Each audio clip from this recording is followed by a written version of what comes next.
Hello everyone and welcome back to Let's Play Syberia, where we are on the hunt for 2 digits for our for the lock. So we don't have any information about it. And we've got those instructions, haven't we?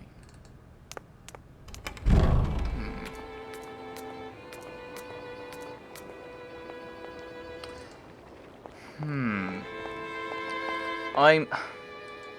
Let's listen to the. Let's go to the telephone again, because that might give us a hint. Now that I know what I'm after, it might give me a hint. Over here. As to what we're doing.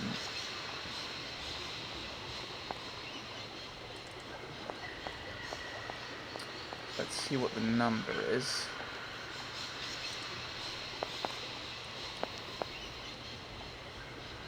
Following number, yes. I can read it. 27666742. Oh no, no, no. Oh no.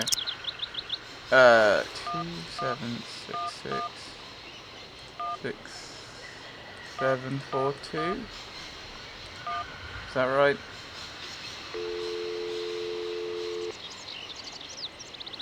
Welcome to the East Block Control Center. Right. To start, press the number sign.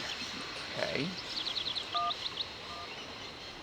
If you are using the Haltenberg lock, press 1. If you are using the Morloff lock, press 2. If you are using the Koningpass lock, press 3. If you are using the Barrackstadt lock, press 4. To return to the last command, press the number sign. So that's a number, but the number's deleting like it was before. Okay. If you want to raise the water level, press 1. If you want to lower the water level, press 2. To return to the last command, press the number sign. Yeah, so, yeah, 2. You want to lower the water level in the Barrackstadt lock? Okay, right. To confirm your choice, press star. To return to the previous command, press the number sign. Okay, right. Your 2 star. request has been logged. Unfortunately, our regional technician is currently on holiday, and no replacement is available. We will reply to your request within 48 hours. In case of an emergency, please operate the lock system manually. We apologize for delays to our service. Right, okay. Sorry, everyone. Oh, dear. So, location, Barrackstadt. We want to lower it, which is 2, and then we press the star.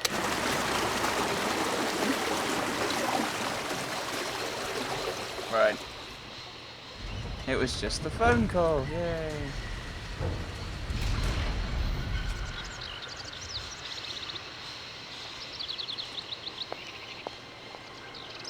Let's go and talk to the sailors then.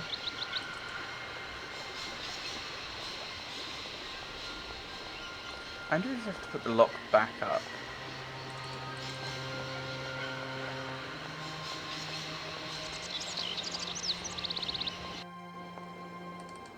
I don't know. Well, we'll see what our sailing friends think. I don't know.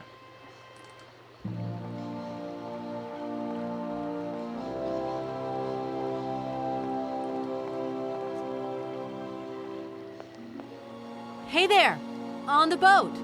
Guten Tag, schöne Mademoiselle. My husband say, hello, young lady. You want to talk to us? The lock. Right, I've got it. I know now how the locks work. So guide your boat into the lock, and I'll take care of the mechanism. Godverdomme. Das ist eine echte Ladies.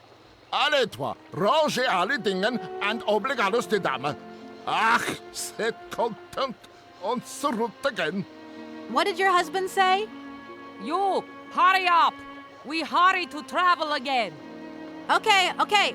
We'll meet each other on the other side. By my train, okay?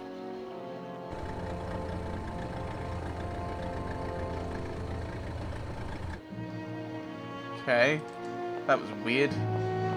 Because they were a lot higher in the water than they should have been. Or the water was a lot higher than it should have been.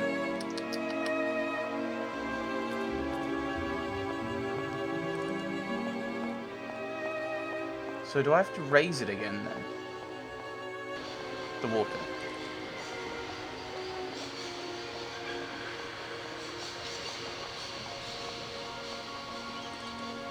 I don't know.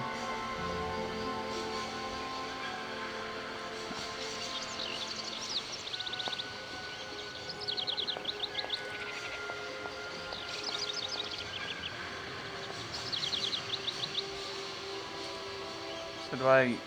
So it's 4-1? Yeah.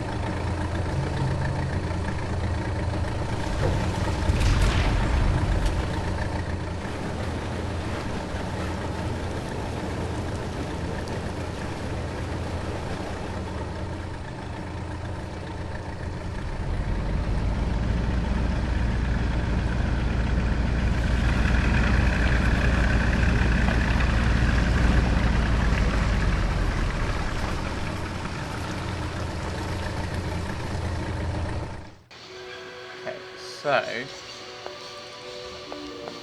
which way do I go? Do I go that way to see them? Or no, I think I go around by see by I think I look at them from the train side? From this side over here? I don't know. I'm guessing. And I assume this is what we need the hook for.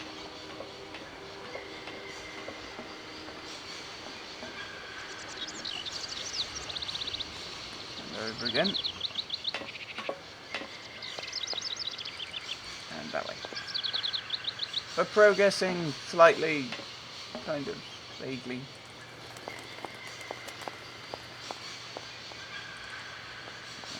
This way. Yay, I did it right.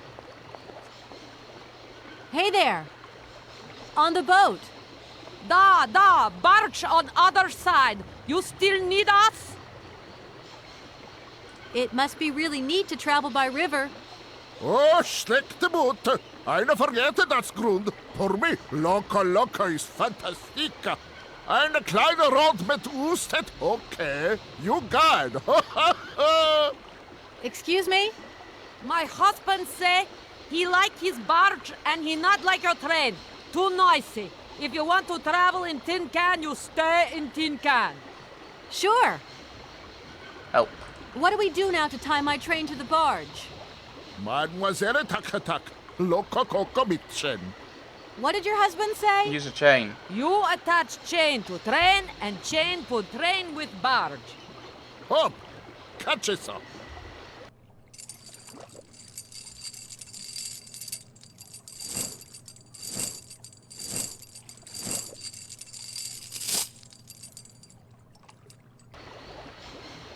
Okay.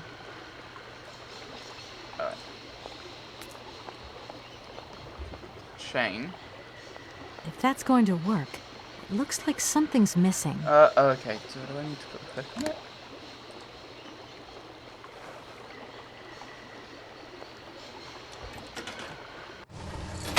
Yay! Okay. Oh, I thought I went to grab the hose.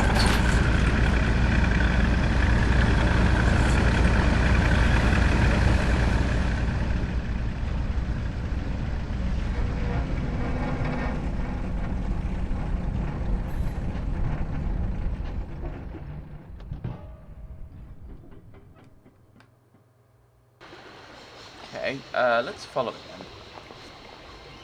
then. Well, we're not being summoned back, so I think there's a... I think we're being called back for... Is it a lecture? So, I mean, I don't think we're doing anything until then, apart from working on the train.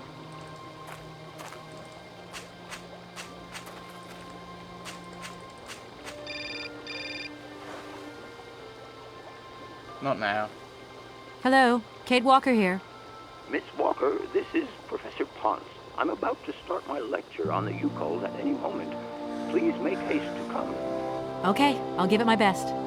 Excellent. We'll be in the main lecture hall. See you soon.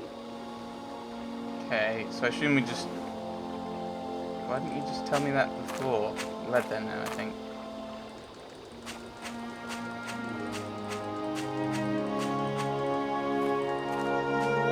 We'll keep running along. Yeah. Just seems odd, why not say it here rather than make you walk all the way down to walk all the way back?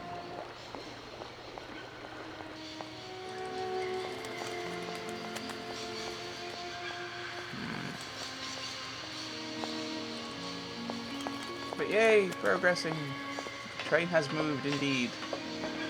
The directors should, of course, should be happy, one would hope.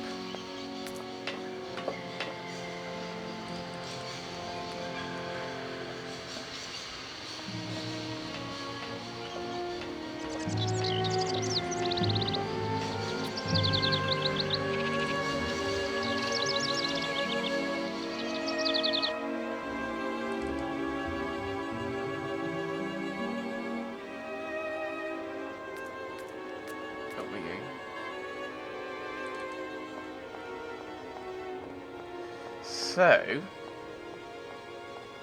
we're just running around. Well, I mean, I think we're kind of at the end of this section, aren't we? Well, we're gonna have to try and get the train to what is it? The rewinding place. That's what we have to do. I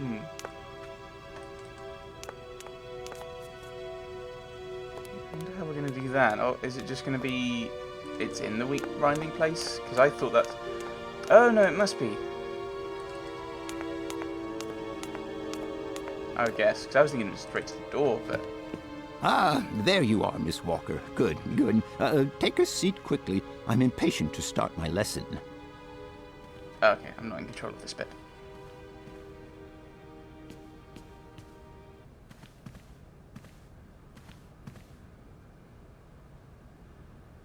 My young friends, a very exciting discovery, unimaginable up until only a few hours ago, has come into my hands and has finally allowed me to complete my study on the mysterious Yukos people. Lights, please. The Yukos are a people from the far north about whom very little is known. They live far away, very far away, on the frozen borders of Syberia. This distance and the climatic conditions of the region, which are unfavorable to human existence, have limited the size of the Yukos population and kept it out of reach of the scientific world. The handful of slides that follow are actually the only documentation we have in our possession. It was a Russian explorer who made these drawings and took these photographs 100 or so years ago. Today, we owe what we know about the Yukos people and their culture to him. We know that the origins of the Yukos date back to the last ice age. Curiously, evidence of their presence has been found in Western Europe, and more precisely in the prehistoric caves at the heart of the Alps. This people, it seems, undertook a long migration over centuries towards the far north of the globe. The reasons for this migration are due to the importance of the mammoth in their craft, trade, and culture. They used them for transportation and as beasts of burden. The mammoth brought them meat, skins, fat, and ivory. Man and animal lived in symbiosis. There's no doubt about it. Mammoths started to drift away from the region due to changing climatic conditions, and the Yukos followed them to the north, to the edges of Syberia. Prehistoric cave drawings, identified as Yukos in origin, first led me to the extraordinary hypothesis that the Yukos had managed to domesticate the mammoth. They are, to the best of our knowledge, the only prehistoric people to represent a man riding a mammoth.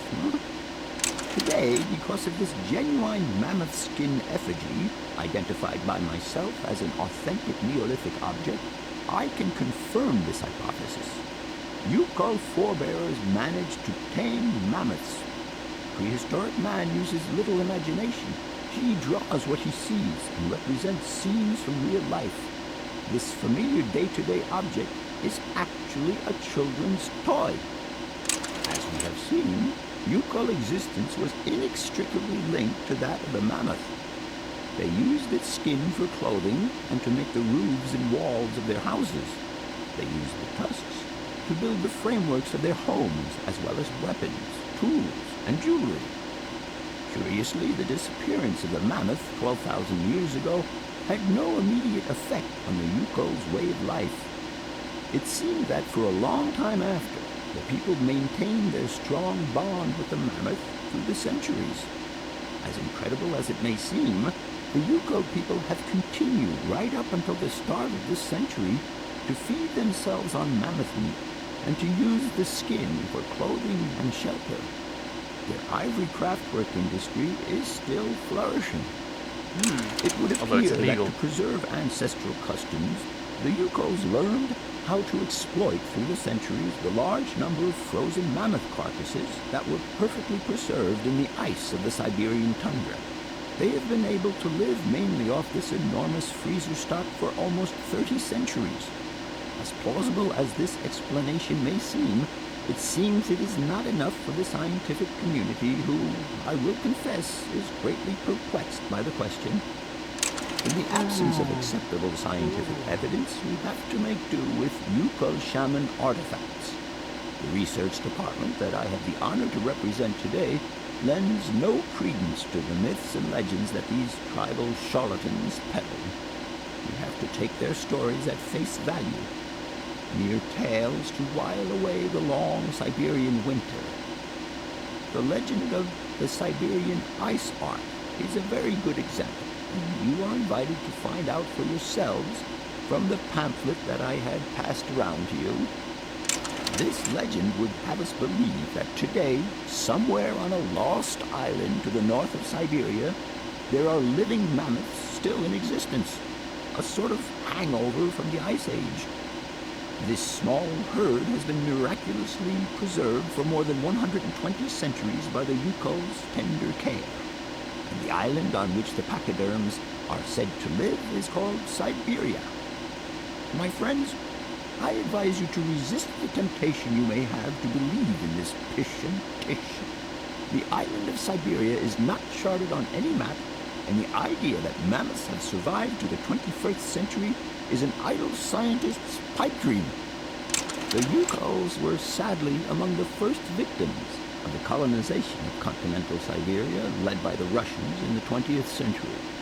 The Kolkhoz and Sovkhoz systems, as well as the exploitation, disdain, and humiliation the people had to suffer, marked a definitive break in the Yukos' traditional lifestyle. And since the collapse of the communist regime, the Yuko population finds itself confronted with the same political and social upheavals that other Siberian communities are experiencing. There are two consequences to arise from this. Some Yukos have lost their tribal identity and have integrated into the Russian population. Others, however, have sought long and hard to re-establish links with their ancestral culture that was lost under the Soviet regime.